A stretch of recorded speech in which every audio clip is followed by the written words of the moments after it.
Hi, Year 11. I thought that the background here was appropriate, but it does look as though I've got a floating head due to my white shirt. Nevertheless, we're going to have a look at some finding the second derivative today, so more differentiation, but this time we're finding the second derivative. So we differentiate the equation, as you know, to find the gradient at any one point along the line, or in most cases, along the curve. Now, we differentiate again to find the rate of change of that gradient, okay? So for example, if you think about this in context, we would differentiate an equation representing distance and time to find the speed, okay? And in the same way, we would calculate the change in y by the change in x to do that. Now, unless we're using cruise control or something like that, as you know, speed varies. It's not always constant, and when we're asked to calculate speed, that's always an average speed, and we take it as an average. But instead, the speed at which we would travel at is always going to change. So whether that's in a car, or if you were to go to Cheshire Oaks this weekend and you were walking, you might slow down, your speed might decrease as you approach people, and it might increase when you take over them to get through the hustle and bustle. Now, when we calculate acceleration and deceleration, which is the speeding up and the slowing down, so the change in speed, we do that by measuring the change in the rate of the speed.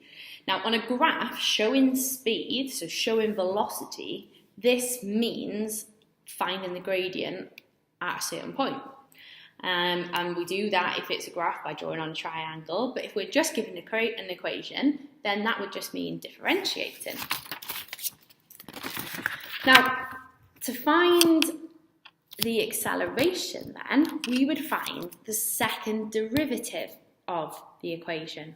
So if we found speed from differentiating distance divided by time, so the gradient, then we would find the acceleration by finding the change in rate of the speed, and we do that by deriving that question. And at a stationary point, when we find the second derivative, okay, what happens then is we can find out on the curve whether or not the curve is going up or down, because we can see that whether or not it's a maximum or a minimum point. So if I just show you here, you've got your graph, and imagine here's your maximum point, here's your minimum point, okay? Depending on whether or not the second derivative is positive or negative, tells us whether or not the graph is moving up or is moving down. Now, we'll move on to maximum and minimum points after this. So in Thursday's lesson, we'll have a look at that. But for now, just know that the second derivative allows us to calculate the change of rate of the gradient. If that was to do with speed, then finding the change of rate of speed gives us the acceleration or the deceleration. So I will go through some examples for you now. Enjoy. My shirt's come back. And just to make sure you're watching and listening, with regards to the old Eiffel Tower here, there are 650-ish steps up until the second level. Now, if you'd known that before the second numeracy paper, I'm sure we wouldn't have had lots of you complaining about that. So 650 steps, roughly. You're welcome. Okay, so just in case it wasn't clear when I spoke then, the second derivative is essentially differentiating twice. Okay, so you differentiate once, you get that equation, and then you differentiate again.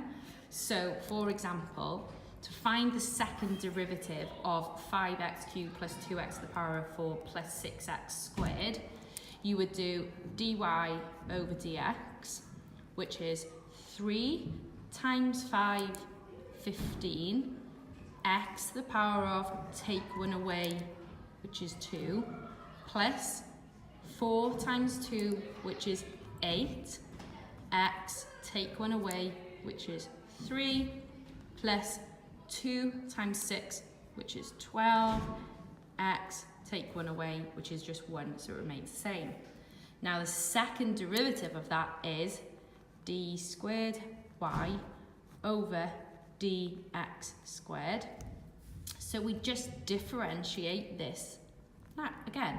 So 2 times 15 is 30x, and then it's to the power of 1, so we just leave it.